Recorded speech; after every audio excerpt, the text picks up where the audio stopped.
नमस्कार मित्रांनो. तर वाजलेत सकाळचे आता 4 आणि आपण चाललेलो आहोत MT मुंबईला. बघू शकता तुम्ही. तर विषय असा आहे की कस्टमरला जायचं आहे रत्नागिरीला आणि त्यांनी मला भरपूर दिवस झालं म्हणजे 2 दिवसापासून मला फोन करतात की कन्फर्म करा की आम्हाला पिकअप करण्यासाठी येतोय का तो म्हणून. परंतु आता कस्टमर आहे विक्रोळीला राहायला, आपण आहे पुण्याला राहायला आणि पुण्यावरून तिकडं जाऊन त्यांना पिकअप करणं हे थोडंसं प्रॉफिटेबल नव्हतं. म्हणून मी त्यांना सांगत होतो की कन्फर्म नाही माझं, की जर मला ट्रिप पडली इकडनं तरच मी येऊ शकतो, नाहीतर काही सांगू शकत नाही.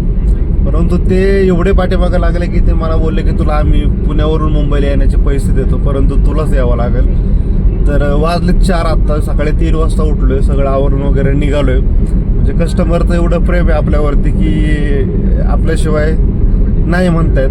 कारण मी तर त्यांना काय 2 मिनिटांमध्ये मुंबईमधून पण गाडी अरेंज करून देऊ शकलो असतो, परंतु ते बोलले नाही तुलाच यावं लागेल, त्याच्यामुळे निघालो आहे.